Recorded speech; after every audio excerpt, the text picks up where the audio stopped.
16th of April in Abuja in a friendly before the qualifiers against Rwanda. Should they win that game, definitely they will be in a WC later this year. For the girls, I think they've actually said that Edwin Okon should still be in charge of the team interim. They don't have a substantial coach right now. Coach. And of course, he's a caretaker coach. And my fear is, what if he qualifies Nigeria for the tournament? And of course, they now have to bring in another coach to take the girls to Namibia. I think that might disrupt a lot of things. But I think that since they're now going to play Rwanda in May 23rd, before that, they can actually, you know, see how they can harness it and just get a substantial coach. But so if they were impressed with, yeah, sorry to cut you, but if they were impressed with what he did in the friendly against Japan, the 2 friendlies we played against Japan, if they were impressed with him, it's a long time ago. Yes. Why dilly-dally? If you have put this man as a caretaker coach, just tell him, look, you are in charge of this team, go and succeed. We're giving you a target, meet the target, surpass it, and get the job done because there's no time to waste. The target now is for the Super Falcons and not for the coach because he's interim right now. So all he needs to do is to just... Is it not the coach that will lead the team? Are the Falcons going to coach themselves? We have to sort all of these things out. South Africa already know that they have a problem on their heart. They've gone to get a foreign coach and they've told the coach, look, start work and try to get us to the World Cup in 2015. And they're going to be challenging the Nigeria, Equatorial Guinea, Ghana, Cameroon, and other countries. So we also need to sort out our own problems as quickly as possible. Looking at our performance in the last tournament, we didn't do too well. Impressive at all. Let us sort it out and give the coach all the support he needs. Aminu Megeri and his board have been consistent in preparing the national teams very well. But let us also sort this one out and hope the girls can go all the way. So that at least May 23rd, when we are playing Rwanda, the first leg in Kigali, of course, the second leg in Abuja, we know that already we have a coach not interim, because I'm tired of using the word. No uncertainty about who is coaching the team. Okay, let's come quickly to the other one, the league. The women's league. Yeah, let's start with the Nigeria Women Premier League. Yes, wow. You have the Premier League, then you have the Pro League. But we're starting with the Premier League first. That's interesting time for the girls. The first top flight. Now, these are the results of last weekend. You have Ibom Angels. This is Premier League. This is Women Premier League. Yes, this is Premier League. This is week 4 result. Ibom Queens, top of the table after this victory over Delta Queens, 2-0. Delta Queens, for them, not really a familiar place. They're supposed to be 7th place on the log. And for Pelican Stars, this victory against Inner Queens, losing again. Inner Queens, interestingly, are actually at the bottom of the table, which is really not good for them. They are yet to win a game this season, just 1 draw and 3 losses. For Pelican Stars, for them, it's a good one, beating Inner Queens by 2-0. For them, they are in the 2nd position of the log, won all their 3 matches, but they're yet to lose a game, but they have a game in hand. For Rivers Angels and Adamawa Queens, Rivers Angels, of course, as usual, they won their games, but they're yet to lose a game, but they are 4th on the log, in the sense they are 3rd on the log, in the sense that 2 draws that they've had away from home actually helped them to be in that position. Sunshine Queens and Oshun Babes, like we said, it was really a tough one for them. Just 1 lone goal was enough, you know, for them to beat Oshun Babes, and of course they are 6th on the log, but Oshun Babes is on top of them based on goal difference. Confluence Queens, the governor of the state actually watched this game. The Kogi State governor, sports-loving governor of Kogi was State. There. You have to describe him properly. Okay, sports-loving governor of Kogi State.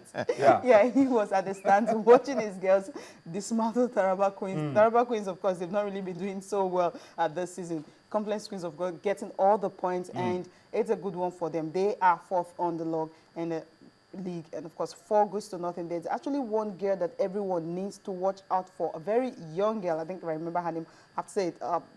She actually ensured that she scored 2 goals in that one, and they will be facing Rivers Angels next. And Rivers Angels coach is already aware of the girl, saying that all the defenders have to be national team material. Precisely. So that's the one they need to watch out for. Nasarawa and Bayelsa, the game ended goalless. I was surprised how Bayelsa were able to go to the north and, you know, pick up a point from there, considering the fact that they've not been really doing too well in the league this season. These are all the fixtures for all the results, you know, coming from the week 4 of the Nigerian Women League. Premier League. Okay, now to the Pro League. It's starting this weekend, Sisi. The Pro League is starting this weekend, and the teams will be playing in 2 groups. Let me just run through. Group A, we are going to be having FC Robo, Place Machine, Tokas Queens, COD Ladies. They have a very strong women's football team, COD. I want to see how that pans out. Yaba Queens and then Terror Babes. And then in Group B, you have White Doves, you have State House Queens. Where are they from? Precisely, that State House Queens from Abuja. Okay. State House Queens. From Abuja. Okay, Abia Queens. White Doves from Edo. Then Capital City Doves. So now we have a new name. we used to have Babes, Queens, Angels. Now we have Doves as well. Exactly. You have Oguche Babes. And then look at this one. Beautiful, tall Angels. From Abuja also. Now, if you check, you have about 12 teams now. 12 teams, Group A and B. In Group A, now 5 of these teams are from Lagos. FC Robo, please mention. Lagos Derby every weekend. It's a Lagos Derby every weekend. And the reason they did that was simply because they said they don't want to have teams what they had last precisely. When teams will travel too far. That's it. That's it. So Terror Babes now of Ibadan, of course, from Oyo. So it will be easier for them to actually come to Lagos and play. And interestingly, the games will be played once in 2 weeks. Okay. So you have enough time to recover? Precisely, to prepare, and they don't have, the issue of no money and all that. So they have 2 weeks to prepare and see how they can get money for a trip, which is really not far. But I'm afraid for Edo, the Martins White Doves, the inner Queens, they're not really doing so well, and they've been grouped. Their geopolitical zone, of course, you have Abuja, you have Kogi, you have Abia. They have to travel a lot further than... They have to, yes, further than the others. I think they are the only ones that it's really not benefiting. For Oguche Babes from Kogi, of course, it's easier for them to go to Abuja. 3 teams from Abuja. Abia also is a bit far from there, but which is cool. So Edo travel once in 2 weeks. It's a matter of planning your trips well and being able to go. Okay, we'll keep our eyes on it. Sisi, thank you for giving us all of these updates. We'll keep our eyes on it, and please continue to monitor the leagues for us so that we can also pick out the talented ones, the good players, the star players, so that we can monitor how well they're turning out and help suggest names to the national team coaches for our teams. Let's come to the guys now and talk about the 2014 Federation Cup. Last year was well organized. It was better than what we've seen in the past. Not the best. It can always get better. And I think it's credit to Sanusi Yusuf, Dr. Mohamed Sanusi, head of competitions in the NFF, for what they did last year. This year, they have outlined the programs. The state prelims is starting on the 5th of April. That's according to the NFF. State finals will hold on the 4th of May. National playoffs for the non-league teams and amateur teams will take place on the 14th and the 15th of May. The draw for the national finals will take place on the 29th of May. Round of 64 will take place July 2, July 3, 2014. Round of 32 will take place July 9, July 10. I mean, it's going to be quick fire. Games are just rolling in fast and furious. Round of 16 will be July 16 and 17. Quarterfinals will be July 23. Semifinals will be July 30. And the finals of the 2014 Federation Cup will be taking place in Lagos on the 3rd of August. Let's hope that these days stay true.